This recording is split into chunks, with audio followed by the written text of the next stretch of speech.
Hello বন্ধুরা, তোমাদের সকলকে স্বাগত জানাই আমাদের পাতালঘর স্টুডিওতে। আজ আমরা কথা বলবো কেন পিণ্ডদান করার জন্য গয়া প্রসিদ্ধ, কেন পিণ্ডদান করা হয় গয়াতে। এর কিছু রহস্য রয়েছে এবং পৌরাণিক মাহাত্ম্যও রয়েছে।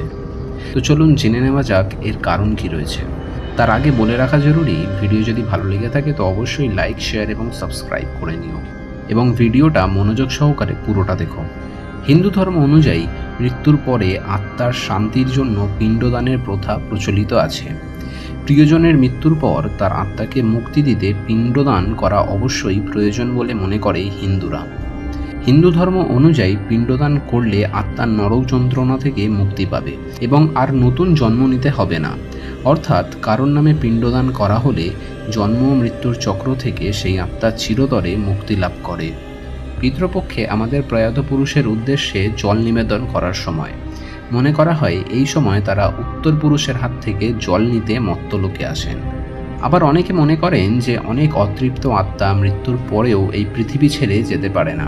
পিণ্ডদান করা হলে সেই আত্মা মোক্ষ লাভ করবে এবং পৃথিবীর মায়া কাটিয়ে অমৃত লোকের উদ্দেশ্যে চিরতরের মতো যাত্রা করবে সে। পিতৃপক্ষে পিণ্ডদান করা বিশেষভাবে উপযুক্ত সময়। মনে করা হয় পিতৃপক্ষে আত্মা উত্তর পুরুষের হাত থেকে জল পান করতে পৃথিবীতে নেমে আসেন। গঙ্গা নদীতে সাধারণত পিণ্ডদান করা হয়ে থাকে। পিণ্ডদান করার জন্য সবচেয়ে উপযুক্ত স্থান হল গয়া।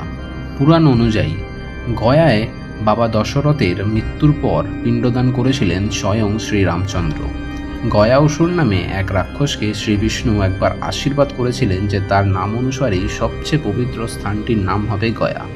পুরাণ অনুযায়ী গয়াতে অবস্থিত বিষ্ণুপদ মন্দিরে পুজো করে সেই মৃত আত্মীয়ের শেষকৃত্যের পর ছাই গঙ্গার বিসর্জন করলে সেই আত্মীয়র মুক্তি লাভ করবেন বলে বিষ্ণুর নির্দেশ দেন। বেদে বর্ণিত আছে যে মানুষকে প্রধানত 3টি ঋণ শোধ করতে হয়। এই 3টি ঋণ হল পিতৃঋণ, দেবঋণ এবং ঋষি ঋণ। গয়ার গঙ্গার ধারে সারা বছর পিণ্ডদানের প্রক্রিয়া সম্পন্ন হয়, তবে পিণ্ডদান করার জন্য নির্দিষ্ট একটি সময় বর্ণিত আছে। পিতৃপক্ষই হল পিণ্ডদান করার জন্য সবচেয়ে উপযুক্ত সময়। এই সময় প্রতি বছর বহু মানুষ গয়ায় পূর্বপুরুষের নামে পিণ্ড দিতে যান। পিণ্ডদানের এই প্রক্রিয়াটি 3টি ভাগে বিভক্ত থাকে: স্নান এবং সংকল্প, পিণ্ডদান এবং তর্পণ। প্রথমে গঙ্গায় স্নান করে তারপর প্রয়াত পুরুষের উদ্দেশ্যে পুজো সমাপন করতে হয়। এরপর 5 দেবতা এবং তার নবগ্রহের উদ্দেশ্যে অর্ঘ্য দিয়ে তর্পণ করতে হয়। অনেকে পিতৃপক্ষ চলাকালীন জল ও তিলবীজ দিয়ে তর্পণ করেন। এই কারণেই গয়া প্রসিদ্ধ রয়েছে পিণ্ডদানের জন্য।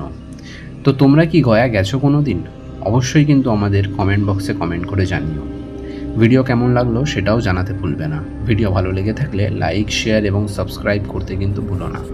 আজকের মতো এই পর্যন্তই। তোমাদের সাথে দেখা হবে পরের আরও একটা কোনো রহস্যময় ভিডিওতে। ততক্ষণ ভালো থাকো, সুস্থ থাকো এবং আমাদের সঙ্গে থাকো। দেখা হচ্ছে তোমাদের সাথে পরের আরও একটা ভিডিওতে। ধন্যবাদ।